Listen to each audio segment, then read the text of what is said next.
இறந்து போன தனது தாயை சைக்கிளில் கட்டி எடுத்து வந்த நபர் இணையத்தில் வைரலாகி வருகிறது.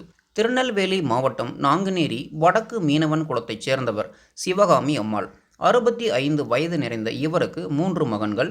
மூத்த மகன் சவரிமுத்து என்பவர் கீழ்க்கடையத்தில் வசித்து வருகிறார்.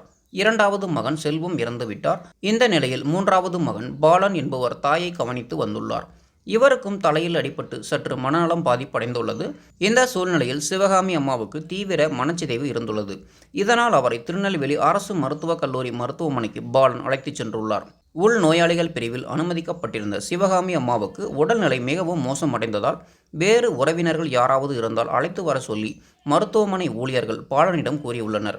உதவிக்கு வேறு யாரும் இல்லாத காரணத்தால் தன் தாயை தன்னுடன் அனுப்புமாறு பாலன் பிடிவாதம் செய்ததால் வேறு வழி இல்லாமல் அவரை பாலனுடன் அனுப்பியுள்ளனர். மருத்துவமனையை விட்டு வெளியே வந்த பாலன் அருகில் உள்ள ஒரு கோவில் வளாகத்தில் தனது தாயை அமர வைத்துவிட்டு டீ வாங்கி வந்து கொடுத்துள்ளார். ஆனால் அவர் டீ குடிக்கவில்லை. சற்று நேரத்தில் அவர் உயிர் பிரிந்துள்ளது.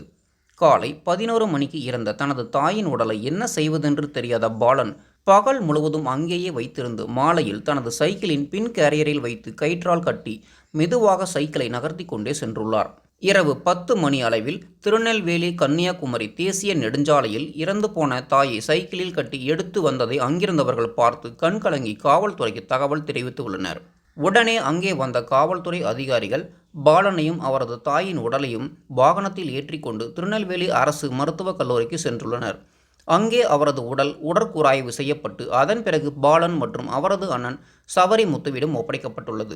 18 கிலோமீட்டர் தூரம் தனது தாயின் உடலை சைக்கிளில் கட்டி எடுத்து வந்த இந்த சம்பவம் அந்த பகுதியில் பரபரப்பையும் சோகத்தையும் ஏற்படுத்தியுள்ளது.